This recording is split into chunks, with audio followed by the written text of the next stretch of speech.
One of these lenses is clearly the best, one of them is a great value, and one of them probably shouldn't exist anymore, but figuring out which one is which is a lot more complicated than you'd think. A few days ago, I made a video about how Sigma recently replaced the legendary 16mm F1.4 after 9 years of this lens being on every bestseller list ever made, and in that video we answered the question, is the new one better than the old one? But these aren't the only two lenses that people are comparing. Sony has their own 15mm F1.4, and recently even Viltrox threw in a 15mm F1.7 lens that costs way less and has been quietly getting a lot of attention. And today I'm going to put them head to head so that we can decide once and for all which one of these lenses deserves a spot in your camera bag. I'll briefly talk about size and build because for some people the decision will be made here without even comparing the optics. Here they are from largest to smallest. The original Sigma 16mm has always been a large lens. That has been one of the only complaints that people have had about it.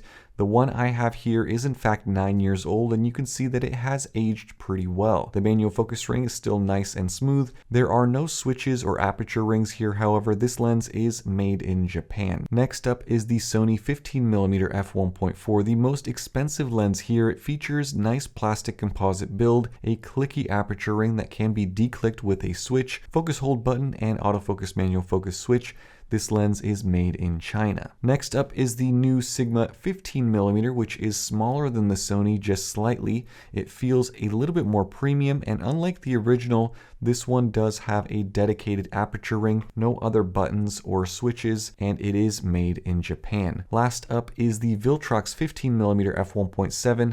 This isn't an F1.4 like the others, so it is the smallest lens here.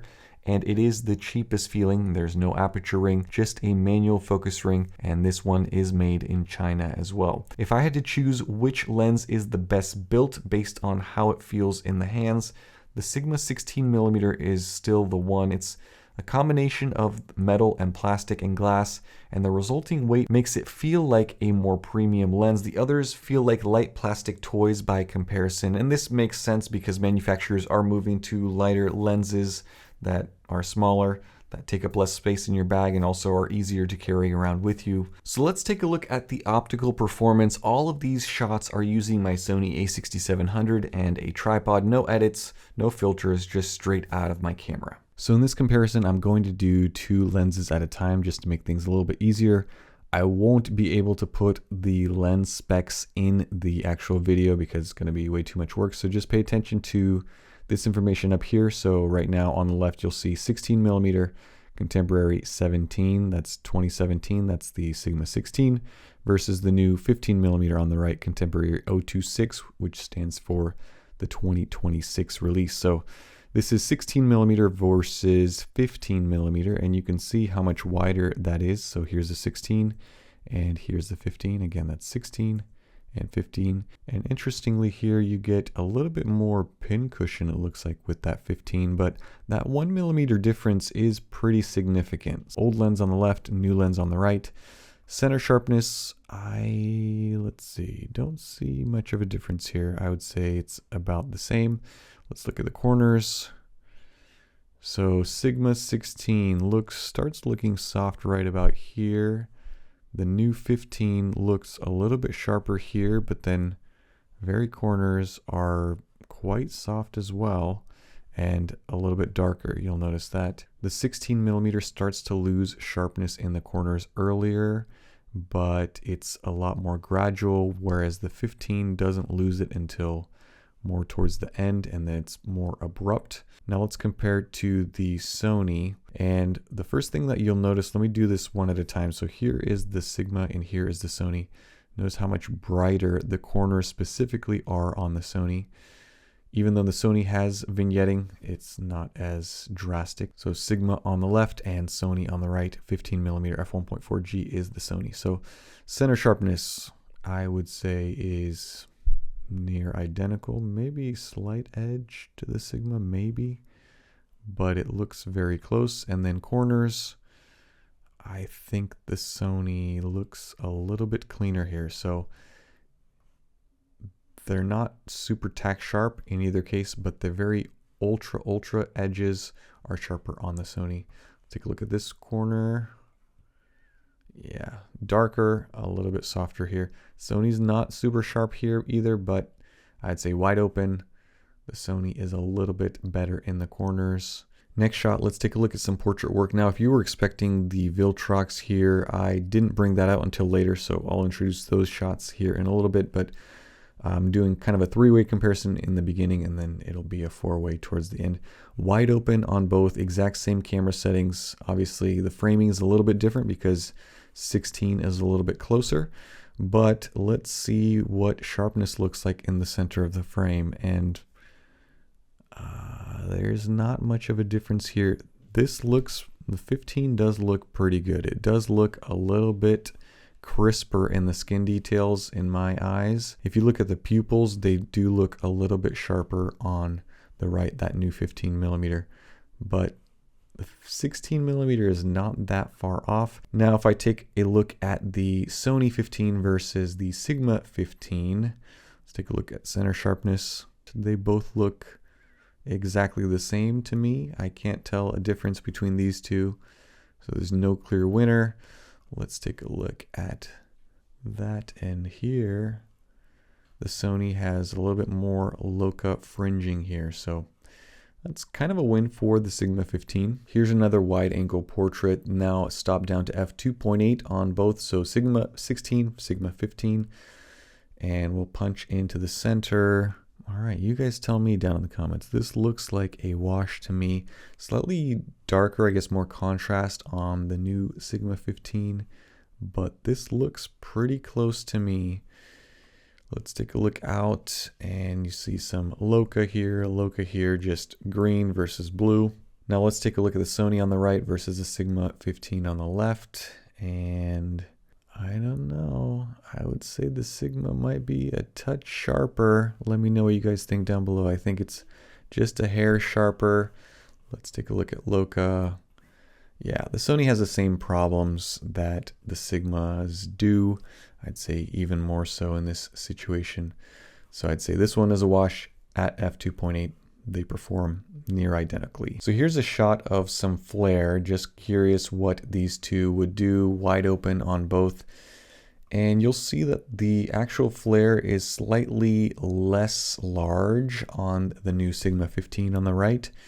You'll also see some interesting differences right here. So we have chromatic aberration that shows up here. This is all of that purple. On the right, the new lens also has a bunch of chromatic aberration. However, it's more so darker blues, so it looks a little cleaner. Now, from a distance, you probably won't notice much of a difference here, but when you zoom in, that is quite an interesting result. Now, compare the 15mm Sigma to the 15mm Sony, and the flare on the Sony also does look a little bit larger, and you'll see there's a little ray here at the bottom. Now, in terms of chromatic aberration, I would still say the new 15mm from Sigma does a little better job of masking it. On the Sony, you see more of that purple. The Sony, to me, looks more similar to the Sigma 16.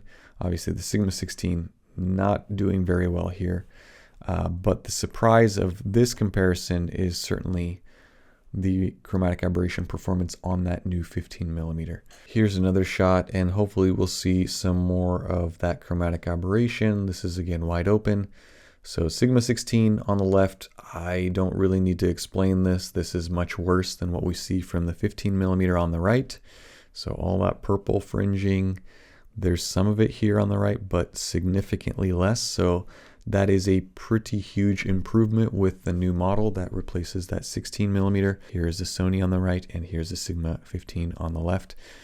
I would still say, if we zoom in here a little bit closer, you can see, I'd say there's a touch more purple fringing with the Sony than there is even with the Sigma. This is pretty close, but the Sigma is just a little bit cleaner, I think, in terms of chromatic aberration performance. Okay, now let's look at bokeh. Here's a portrait.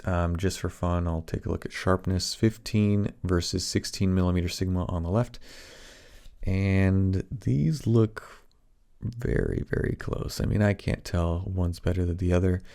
But let's take a look at the bokeh balls. Obviously the 16mm is going to have larger bokeh, and you'll see the same kind of green outlining that this lens has always had is also present on the new 15mm. So bokeh does have this kind of outlining. It is not as smooth, but again, that has to do with the focal length. So here's the Sigma 15 versus the Sony 15. Sharpness, I would say that is exactly the same. I can't tell a difference at all between those two exact same settings on the camera. And then you take a look at the bokeh. It almost looks busier in my eyes on the Sony. Let me know down in the comments. I'd say this looks a little bit busier to me than the Sigma 15. So I'd say that's a win, in my opinion, at least for that Sigma 15. Now, minimum focus is another thing I wanted to compare here. So this first shot is the Sigma 16mm. Try to get as close as I can to this little flower here, and you see that it is not in focus. So that's not great. Let's move on to the Sigma 15mm. Even though it is a wider field of view, you'll see that this is exactly in focus. It's a slight improvement, so you can get a little bit closer to your subject with that Sigma, even closer than the Sony. Now, interestingly, on the Sony lens body itself, it says minimum focus is 0.20 of a meter or 0.66 feet, compared to the new Sigma 15mm, which the minimum focus on it is 0.177 meters or 0.581 feet. In the real world, this is a pretty big difference. So here's again the Sony versus the new Sigma. You can get, I would say, pretty significantly closer to your subject with the Sigma 15. Here's the last shot I'll review before I throw in that Viltrox. So these are done at f2 on all of the lenses. You'll see the shutter speed is slightly different with the 15mm to compensate as the camera is exposing. In the center of the frame, 15mm looks nice and tack sharp to me. 16 is not bad, but you'll see more of these details, and my focus was on this building. So 16mm is slightly softer, and the corners, I would say, are more the same. This is very close performance, but that new 15mm, I would say, is a little bit sharper across the frame. And then comparing it to the Sony 15, we should see similar performance, and indeed it is. I would say still, let me zoom in and show you guys. So take a look at detail here. Hopefully you guys can see this. This is not perfect, but it is sharper than the Sony image here on the right. So f2, shutter speed's a little bit faster on the Sigma image, but yeah, I would say the Sigma is sharper. Corners, this is a little too close. Corners look about the same. You'll see, again, that Sony likes to throw those greens out there, but there are some blues with the Sigma. All right, now we're doing a four-way comparison. Overexposed shot, it's fine. We're still going to take a look at sharpness. So f1.4, 16mm versus 15mm on the Sigma. And in terms of sharpness, this is pretty close. Chromatic aberration here on the 16mm, which is not great. Let's take a look at edges here. So purple, purple, a lot of purple, a little bit less purple here with the 16. In terms of sharpness, I would say 15mm still looks like it nails sharpness a touch better. Now let's take a look at the Sony here on the right, Sony 15. And let's take a corner here. Pretty close, near identical this side. Near identical. Really, there's nothing to compare between these two. And then here is the Sony versus the Viltrox. Now, the Viltrox is at f1.7. and so it is more properly exposed. The Viltrox also has a ton of vignetting. If you guys remember in my review video, there was a ton. But in terms of sharpness, you have some interesting pull here. If I recall, it had kind of a mustachy, wavy pattern to it. But sharpness on the Viltrox for a budget lens is really quite good in the corners. This side, this is properly exposed. It looks pretty good. Over here, yeah, I am impressed. It looks pretty good. Here's a shot of flare performance. Here is the Sigma 15, which I would say out of the three in the beginning was the best in terms of lens flare, versus the Viltrox 15. And the Viltrox actually surprisingly does a pretty good job of controlling the flare. It looks pretty minute here, so that is a good thing. All right, here is a flat brick wall. Here is the Sigma 16mm. Sigma 15mm gets you much wider, and you can see a little bit darker in the corners as well. Next is the Sony, which brightens up the corners quite a bit. And then last up is the Viltrox, which makes them very dark. So these four images are very different. Again, Sigma 16, Sigma 16, Sony, and then Viltrox. Now the Sigma 15 and the Viltrox are perhaps the most similar because they are pretty dark. Sigma 15 here looks very sharp. The Viltrox surprisingly looks very sharp as well. Going out into the corners, I am going to say that this is the surprise of this comparison because this Viltrox to me looks sharper. It really does. Less chromatic aberration. This looks better. Yeah, I don't know how to explain that. This side, obviously, super dark, but it is sharp on the Viltrox. Let's take a look at corners. They're super dark, but sharper. Sharp. Super dark corner. I would say, again, the Viltrox is a touch sharper, which is a surprise. Now, it is at f1.7, so that is an advantage because you have a slightly deeper focal plane. So that might be it, but I am surprised with this result. Obviously, you see that same kind of wavy pattern here, but that is really, really good. Nice and sharp in the corners and edges from a budget lens. Okay, now let's take a look at some chromatic aberration. 16mm versus 15mm, both Sigmas. Again, this is the Achilles heel, I think, of the Sigma 16 is that chromatic aberration. Besides the size and the weight, it's much better on the Sigma 15. If we move over to the Sony, you'll see the Sigma 15 versus Sony here. In this example, the Sony's doing quite a lot better, which is surprising, and that did not happen before. So here, the Sony is showing less chromatic aberration, and the Sigma 15mm is showing slightly more. And then let's throw the Sony versus the Viltrox in here. And this is the shock of this entire thing. I don't even know what to say here because you're looking at an almost $900 lens versus, I forget, $150 lens, something like that. Obviously, this is at f1.7 versus f1.4. Shutter speed is the same. ISO values are the same. It's on the same camera. It's on the same tripod.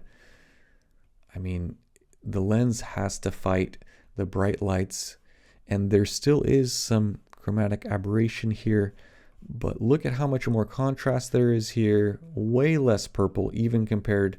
I mean, let's throw the Sigma 16 on here just to give you guys a drastic. Here's a drastic difference between lens performance. Sigma 16mm wide open f1.4 on the left, and here's the Viltrox 15mm f1.7 wide open on the right. You guys tell me which image is better out of the two of these. Oh man. Even compared to the new Sigma 15, look at the Viltrox performance. So after that comparison, I went back and I reviewed my original review and comparison of the Viltrox 15mm. I compared it to the Sigma 16 at that time, and those results were the same. It was sharper and cleaner than the Sigma across the frame. So this wasn't a fluke test, but I wanted to take this a bit further. So I tested the autofocus of all of these four lenses by having my wife walk towards me as I shot burst mode. And the results, well, in first place was the Sony 15mm with a 95% hit rate out of 39 images, only 2 missed focus. The Sigma 15mm came in second place, 92% hit rate. Then the Viltrox with an 89% hit rate. And then last, the Sigma 16mm unfortunately had 12 missed shots out of 40, meaning it had a 70% hit rate. Now, when you look at video autofocus, this isn't much of an issue. The Sigma doesn't focus very well with a subject that is further away, but it is plenty snappy enough for up close works such as this. The Sigma 15mm by contrast is noticeably quicker, and I would say it's more forceful in how it moves from one subject to another. In fact, it is nearly identical to the performance of the Sony 15mm in this test. The Viltrox also nice and snappy, but you'll see that there is a lot of movement here, and it is pretty harsh as it racks focus, but the autofocus at least is accurate. For video work, all of these lenses will be great. The Sigma 16mm though is going to be the weakest of the 4. Then I wanted to see the focus breathing of these 4. The worst focus breathing by a long shot is exhibited by the Viltrox 15mm. It has the worst manual focus ring as well, and you can see the movement in and out as you change focus. It's as if you are zooming this lens in and out. In third place is the new Sigma 15mm. Surprisingly, it showed more focus breathing in my tests than the model that it replaces. Not a great performance in this regard. Second place goes to the Sigma 16mm, which has some focus breathing, but it's not horrible, at least comparatively. And first place goes to the Sony 15mm.